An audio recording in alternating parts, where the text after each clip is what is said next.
하겠습니다. 지난주에는 오랜 가뭄 끝에 반가운 봄비가 내려서 그동안 비를 기다린 많은 국민들에게 기쁜 소식이었습니다. 내일부터는 또 4월 임시국회가 시작이 됩니다. 우리 사회에 희망과 활력을 주는 단비 같은 그런 임시국회가 되어주기를 기대합니다. 지금 공무원 연금 개혁에 대한 논의가 한창입니다. 여야가 합의를 해서 지난 3일부터 연금 개혁 실무 기구를 구성 운영하고 연금 개혁 특위도 실무 기구와 함께 투 트랙으로 가동하기로 했는데 국민이 원하는 제대로 된 개혁안을 마련해 주기를 기대하고 있습니다. 이번에 개혁이 이루어지지 않으면 우리는 매일 소리 없이 국민의 세금으로 적자를 메워야 하고 또 후손들에게도 빚을 지우게 됩니다. 우리 후손들과 나라를 위해서 지금의 어려움을 반드시 헤쳐나가야 한다고 생각합니다. 아울러 경제 활성화와 민생 경제를 지원하기 위한 법안의 조속한 처리를 그동안 여러 차례 부탁을 드렸는데 세계적으로 경제가 어려운 지금 우리가 이렇게 머뭇거릴 시간이 없고 또 경제는 타이밍이 중요합니다. 호우 시절이라는 말이 있듯이 우리 경제가 회복세를 보이고 있는 이때에 반등 계기를 확실히 다져나갈 수 있도록 국회가 경제 활성화와 민생 경제 입법들을 조속히 처리해 주시면 고맙겠습니다. 이제 국회가 국민을 위해 결단을 내려야 할 시기입니다. 여야가 대승적 차원에서 결단을 내려서 개혁 추진과 경제 활성화를 위한 견인차 역할을 해줄 것을 부탁을 드립니다. 수석들께서도 국회의 그 협조를 구하는데 최선을 다해 주시기를 바랍니다. 열흘 후면 세월호 사고가 발생한 지 1주년이 됩니다. 그동안 아픈 가슴을 안고 사신 실종자 가족과 유가족 여러분께 깊은 애도의 말씀을 드립니다. 현재 선체 인양과 관련한 기술적 검토가 이루어지고 있고 관련 부처와 여러 기관에서 협력해서 검토를 하고 있는 중입니다. 인양이 기술적으로 가능하다고 결론이 나면 실종자 가족과 전문가들의 의견과 여론을 수렴해서 선체 인양을 적극적으로 검토할 것입니다. 정부는 국민 안전을 위해서 지난 1년간 국민 안전처를 신설하고 안전혁신 마스터 플랜을 수립하는 등 안전관리 시스템을 개혁해 왔습니다. 또 민관 유착 근절을 위한 부정 청탁 금지 법안 통과와 공직자 취업 제한 강화 등 비정상적 관행을 근절하기 위해서 노력해 왔습니다. 안전 문제는 국민안전처만의 일이 아니라 각 부처가 재난관리 주관 기관으로서 소관 분야의 안전관리를 책임지고 수행해야 합니다. 지방자치단체 역시 평소에 일선 현장의 안전점검과 예방을 책임지고 재난 초동 대응 기관으로서 제 역할을 다해야 할 것입니다. 진정한 안전사회는 안전 문제에 대한 국민들의 참여가 생활화되고 안전문화가 국민들의 의식 속에 체화될 때 구현될 수 있을 것입니다.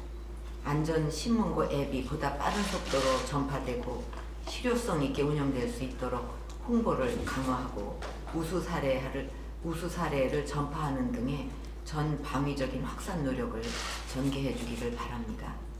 아울러 안전을 위한 첨단 기술 개발과 산업 육성이 더욱 안전한 사회를 만들고 나아가 새로운 성장 동력과 일자리 창출의 기폭제로도 작용할 수 있도록 안전산업 활성화 방안 후속 조치도 강력하게 추진해 주기를 바랍니다.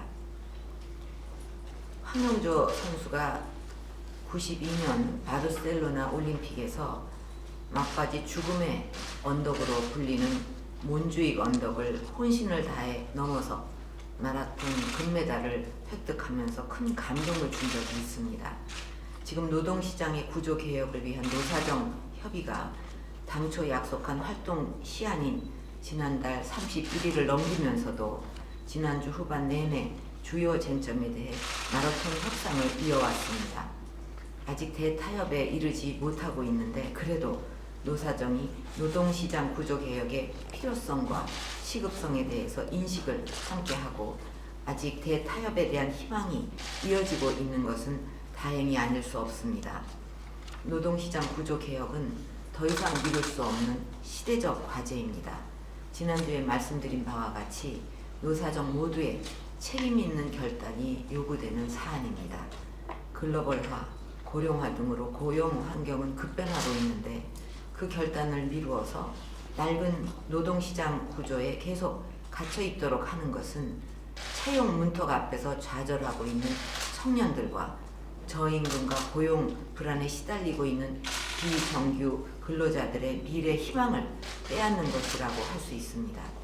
우리 젊은이들과 비정규직 근로자들이 더 이상 좌절하지 않고 희망을 포기하지 않도록 기회를 주실 것을 부탁드립니다. 그동안 노사정 대표들이 어렵게 논의를 진행해 왔는데 마지막까지 협상의 고삐를 힘껏 당겨서 대타협을 도출할 수 있도록 최선을 다해주기를 바랍니다. 노사정이 작년 12월 합의한 노동시장 구조 개선 원칙을 다시 한번 되새기면서 양보와 타협의 정신으로 대승적 차원에서 노동시장 구조개혁 작업을 책임있게 추진해 줄 것을 당부드립니다.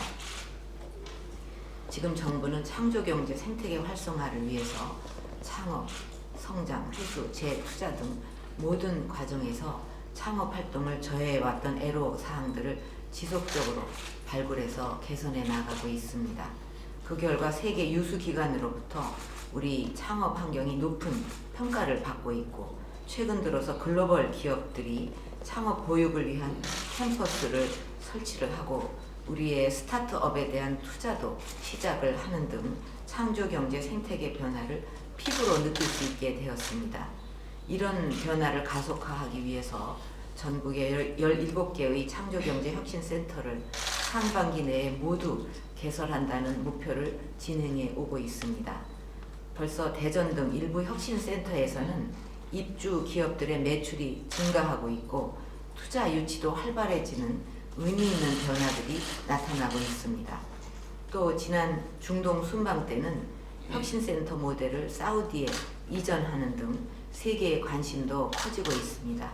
이런 모습은 큰 변화의 시작에 불과합니다.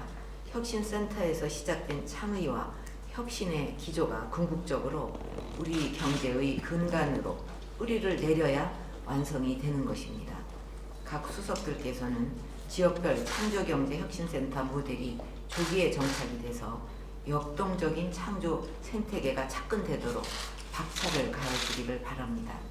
이미 개소한 혁신센터들이 잘 운영되고 있는지 또 추진 과정에서 애로사항은 없는지 센터별로 운영 현황을 잘 점검하고 미비한 사항이 있으면 보완해 주기를 바랍니다.